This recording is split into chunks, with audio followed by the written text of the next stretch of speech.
Justement, pour mesurer votre masse, vous allez faire les mesures en les enregistrant dans dimension. Donc, dimension, le septum interventriculaire, il est là. Donc, toujours ici, je suis en télédiastole, d'accord. Le VG, la paroi postérieure qui est là, ok, instaure. Et puis, on va aller vers la télésystole. Et on va prendre le septum en télésystole, le VG en télésystole et la paroi postérieure en télésystole aussi. Ok, et vous avez une masse. Ici, la masse elle est à 195 grammes, et l'indexée, elle est à 81,95 grammes par mètre carré. Il faut prendre la masse indexée ASE de l'American Society of Echocardiography parce que c'est sur ça qu'est basée les recommandations de Chamber Quantification. Donc ici, 81, donc à votre avis, est-ce qu'il y a de l'HVG ou pas? Non. Il n'y a pas d'HVG parce que les seuils, c'est 95 grammes par mètre carré chez la femme et combien? 115 grammes par mètre carré chez l'homme. D'accord? Donc, 95. Donc ici, ça c'est la première chose pour savoir est-ce qu'il y a ou pas de l'HVG, donc de l'hypertrophie. La deuxième chose, si on a de l'HVG, c'est quoi la deuxième question qu'on se pose? Est-ce que c'est une HVG qui est concentrique ou excentrique? Et pour avoir cette réponse, qu'est-ce qu'il faut faire? Il faut faire le rapport dont on a parlé la dernière fois. C'est le RWT, Relative Wall Thickness. Donc, c'est l'épaisseur relative des parois. L'épaisseur relative des parois, c'est une formule. C'est une formule qui est égale à 2 fois la paroi postérieure en télédiastole divisée par le diamètre télédiastolique du VG. D'accord? C'est le RWT. Il y a certaines écoles qui utilisent paroi postérieure plus septum divisé par le diamètre télédiastolique du VG. Alors moi, généralement, je prends 2 fois la paroi postérieure, sauf lorsqu'il y a une asymétrie entre les parois. Lorsque les parois sont asymétriques, j'ai tendance à faire une moyenne, effectivement, entre les deux. D'accord? Maintenant, quand on va calculer cet indice, donc le RWT, comment on va trancher si c'est excentrique ou excentrique? C'est quoi le seuil? 0,42, donc le seuil c'est 0,42. Si le RWT est supérieur à 0,42, c'est une HVG qui est concentrique. Concentrique, parce que ça veut dire que tes parois, elles sont épaisses de façon homogène et qu'elles vont vers le centre. Alors que l'HVG qui est excentrique, tu as des parois qui sont épaissies mais qui sont éloignées. D'accord? Donc ça, c'est l'excentrique. Maintenant, lorsque vous avez un RWT qui est supérieur à 0,42, mais que vous n'avez pas une masse élevée, vous allez parler de quoi? C'est un remodelage ventriculaire. Donc là, à ce moment-là, on va parler d'un remodelage ventriculaire concentrique. C'est-à-dire qu'il y a un remodelage, mais qu'il n'y a pas d'HVG. Ok? Yalla, très bien. Donc, ensuite, maintenant qu'on a pris les mensurations du ventricule gauche, les deuxièmes mensurations qu'on va prendre sont celles de l'aorte. Donc, comme on a dit la dernière fois, la chambre de chasse, c'est une mesure zoomée. Et il faut zoomer avant de friser pour avoir la meilleure qualité possible. Donc là, et c'est une mesure qui est mésosystolique, donc c'est entre le QRS et l'an de T. QRS est là, l'an de T est là, donc c'est une mesure qui va se faire entre le QRS et l'an de T pour avoir le maximum d'ouverture. Vous pouvez diminuer un petit peu vos gains pour être sûr de là où vous allez prendre. Et il faut prendre vraiment au niveau de l'insertion des cuspides aortiques. Donc de là à là. Ok? Et vous enregistrez ça comme une chambre de chasse. Soit vous faites comme ça, soit vous allez d'emblée dans mesure et vous choisissez sous aortic diameter.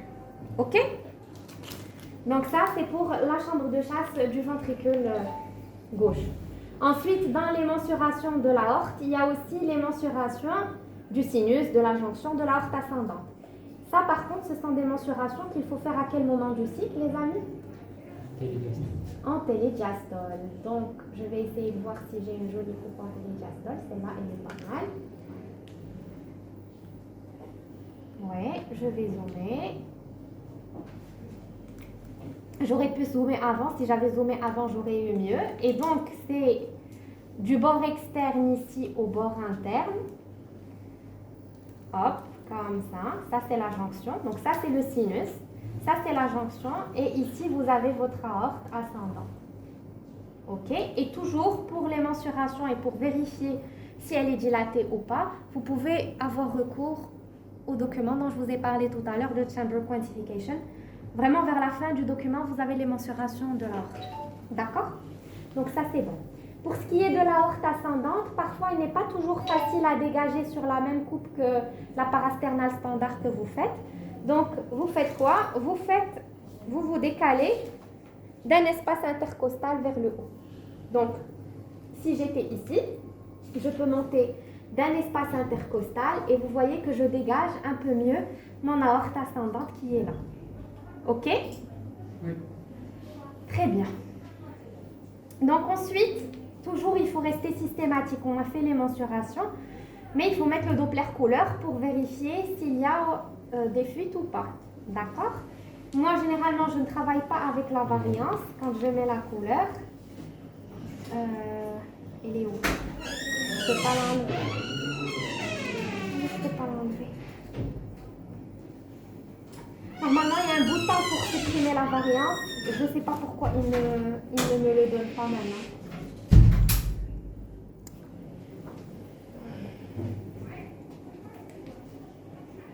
Je ne sais pas si je fais les réglages.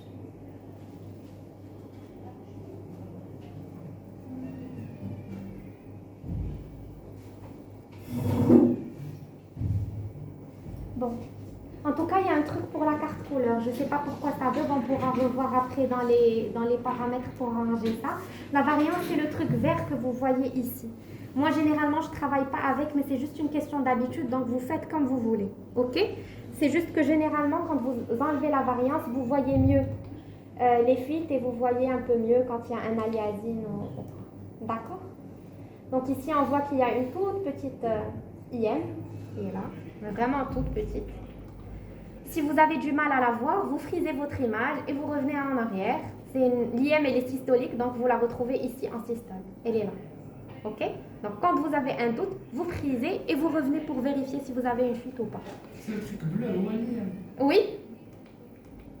En fait, c'est le flux. Normalement, en systole, tu ne dois rien, tu dois avoir rien du tout au niveau de ton OG. Parce que c'est systolique. En systole, la valve, elle est censée être bien fermée. Parce qu'on a des trucs rouges en périphérie, ça c'est juste des affaires. Oui, mais là, regarde, ça sort de ta valve. C'est pas juste un truc. D'accord. Elle est là. Il reflue. C'est un petit reflux. Tout petit. Ouais. Tout petit reflux. Et de toute façon, si vous avez vraiment un doute, vous pouvez toujours vérifier avec un Doppler continu après. D'accord? Et le truc rouge que tu vois, c'est juste le mouvement du sang dans ton oreillette gauche. Mais ça, c'est vraiment un flux qui ressort, tu vois? D'accord. Et il fuit la sonde. Il est bleu, donc il fuit la sonde. Et puis ici, on vérifie s'il n'y a rien au niveau de la valve aortique. Il n'y a rien. Donc, on peut passer. Ici, il y a aussi une mesure, mais qui n'est plus vraiment utilisée. C'est la mesure en TM, où on fait aorte oreillette gauche. Mais ça, franchement, c'est délaissé, on ne l'utilise plus. OK? Donc ensuite, on fait une rotation de combien de degrés pour tomber sur la parasternale petit axe? Donc ici, on est en parasternale grand axe. Je fais une rotation de plus ou moins 90 degrés. Je me retrouve en parasternale petit axe. OK? Donc à 90 degrés. Et ici, c'est vraiment une coupe qui va passer par...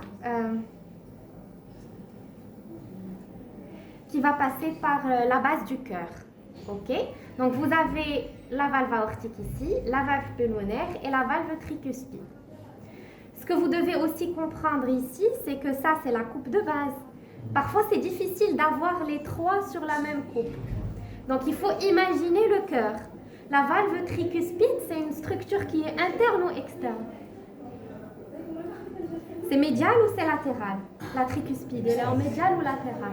Non, la tricuspide, elle est en médial parce que elle est au niveau des cavités droites. Et les cavités droites, elles sont plus proches du sternum. Donc, pour mieux dégager votre valve tricuspide, vous allez tourner un tout petit peu comme ça, vers le médial. Donc ici, je la dégage mieux. Vous la voyez ici. Si je veux dégager l'artère pulmonaire est une structure qui est supérieure et latérale. Donc, je vais tourner comme ça et je vais diriger mes ultrasons vers le haut. Et je dégage une belle artère pulmonaire ici, avec ces bifurcations. Ok? Ça, c'est quelque chose dont vous allez vous habituer à ça par la force des choses. Vous avez une petite insuffisance pulmonaire ici. Donc, on commence déjà par la valve pulmonaire. Qu'est-ce qu'il faut prendre? Il faut prendre le TAP. Ok? Alors, est-ce que ici, ma mesure, elle est correcte? Non. Pourquoi? La vitesse. La vitesse de défilement, elle doit toujours être à 100 mm par seconde si on veut vraiment respecter les recommandations. Et ça permet d'avoir une mesure qui est très précise. Donc, on va dans générique, on va dans temps et on va mesurer le temps d'accélération de l'artère pulmonaire, le TAP, qui est ici à 116 millisecondes. C'est une valeur qui est normale. Donc, le TAP, il doit être supérieur à combien? 60. Non. Non. La valeur normale, c'est un TAP qui est supérieur à 90. Et dans les recommandations de l'hypertension pulmonaire, il parle carrément de 100. OK? Mais généralement, au-delà de 100, vous êtes sûr, vous êtes dans une zone de sécurité, il est normal. Au-delà de 90, à voir. Moins de 90, c'est un TAP qui est court. OK? Et un TAP qui est court, il peut être le témoin de quoi? L'hypertension pulmonaire. L'hypertension pulmonaire. Très bien. Ok. Donc, ça c'est fait. Donc, une fois qu'on a pris ça, on peut aussi voir si on peut choper notre IP, qui peut aussi nous aider parfois à avoir une estimation des PAPS, sauf que là, elle est toute petite. Donc, je ne pense pas qu'on aura un joli flux. Bon, il est pas mal. Il est pas mal. Voilà. Donc, ici, il faut prendre... C'est quoi la formule pour estimer l'HTP à partir du flux pulmonaire? PAPM. 3 PAPM moins 2 PAPD. Ça vous donne une estimation des PAPS, donc de la pression artérielle pulmonaire systolique. Donc la PAPM, c'est cette vitesse qui est protodiastolique. Elle est là. Donc en protodiastole, vous prenez la valeur que vous avez ici, plus ou moins. Ici, l'enveloppe n'est pas complète, mais j'ai juste estimé plus ou moins qu'elle est ici. Donc 3 fois 12, et on va soustraire la valeur de la télédiastole. D'accord? Pression artérielle pulmonaire diastolique. Donc 3 PAPM moins 2 PAPD, ça va vous donner plus ou moins une estimation. 26, merci Anas pour le calcul mental, de votre PAPS. Ok? Alors ça, vous l'utilisez en second lieu, c'est-à-dire que le gold standard pour estimer l'HTP, c'est pas ça. Les PAPS, il faut les estimer avec le flux tricuspidien.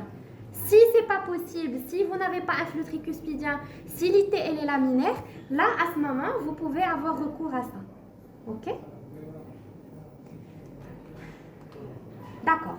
Donc ça, oui. Y a-t-il un moyen d'estimer les PAPS pour les sténoses pulmonaires?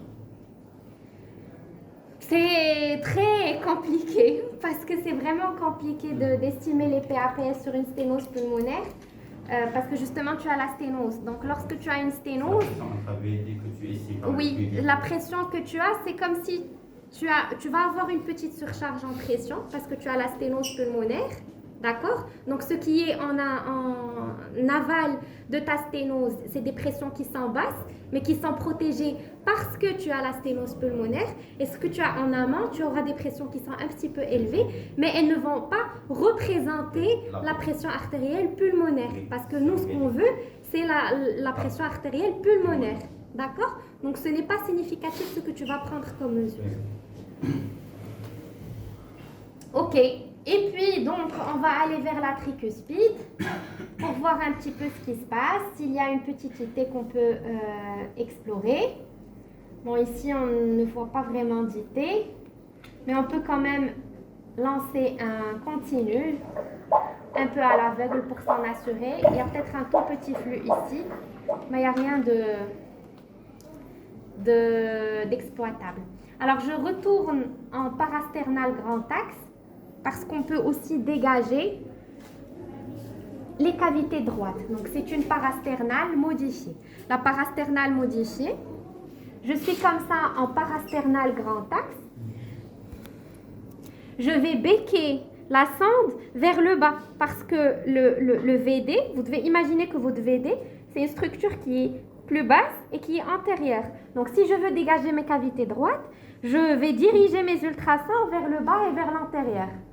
Donc, si je les dirige vers le bas et vers l'antérieur, ici, on va dégager une parasternale modifiée où on va voir le ventricule droit en haut, l'oreillette droite et la valve tricuspide. D'accord? Toujours ici, on peut vérifier si on a unité ou pas et on peut lancer un continu pour voir si on chope quelque chose. Alors, si par exemple, je viens ici et je fais ma mesure des PAPS, par exemple, est-ce que c'est une mesure qui est correcte? Non, pourquoi?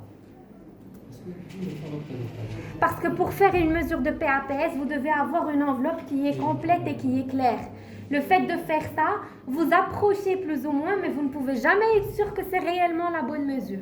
D'accord? Donc ça, c'est pas valide. Ok? On store. Très bien. Donc, on voit aussi la valve aortique. La valve aortique, il faut vérifier. Première des choses, c'est quoi? Si elle est tricuspide ou pas. Donc celle-là, elle est quoi? Elle est tricuspide, elle est quoi cette valve? Elle est tricuspide. Comment vous savez si elle est tricuspide ou pas? Qu'est-ce que vous comptez? Non, c'est faux. Il faut compter quoi? C'est les commissures qu'il faut compter, ce ne sont pas les cuspides. Donc les commissures, elles sont là. Vous avez une commissure ici, une ici et une ici qui sont toutes les trois ouvertes. Donc c'est une valve qui est tricuspide. 1, 2, 3. Pourquoi il ne faut pas compter les cuspes? Parce que dans la bicuspidicity verse 1, tu as 3 cuspides, par exemple. Mais tu as une fusion entre 2 cuspes. Et si tu as une fusion entre 2 cuspes, là, c'est une bicuspidie. Donc les commissures, tu n'en as que 2, mais tu as quand même 3 cuspides. D'accord? Donc il faut toujours compter vos commissures. Ce n'est pas les cuspides qu'il faut compter. Alors regarde, la valve, elle est là. C'est vrai qu'il n'est pas, c'est pas le patient idéal. La valve, elle est là. D'accord? Tu vois, elle s'ouvre. Tu la vois s'ouvrir.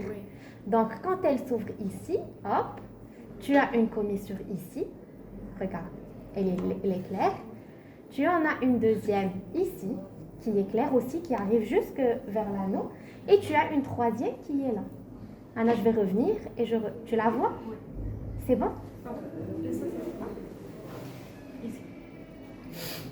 Non, ça c'est rien. Regarde, ça c'est ton anneau aortique. Ça c'est ta valve tricuspide, ta valve aortique avec les 3 cuspes. Ok? Et là, elles sont ici, on le voit bien. Regarde. Ici, tu as les 3 cuspides, tu en as une ici, une ici, une ici, et tu as les commissures qui arrivent jusque dans l'anneau. Donc, tu as 3 commissures, donc elle est tricuspide. D'accord? Donc, ensuite, il faut bien sûr vérifier qu'il n'y ait pas de fuite au niveau de la tricuspide, au niveau de l'aortique.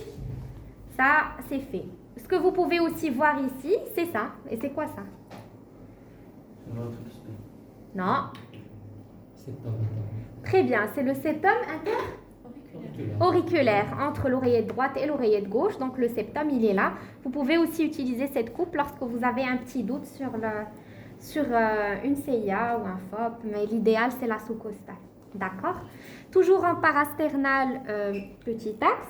Ce qu'il faut faire maintenant, c'est qu'il faut becquer la sonde vers le bas pour dégager quoi? Pour dégager le ventricule gauche.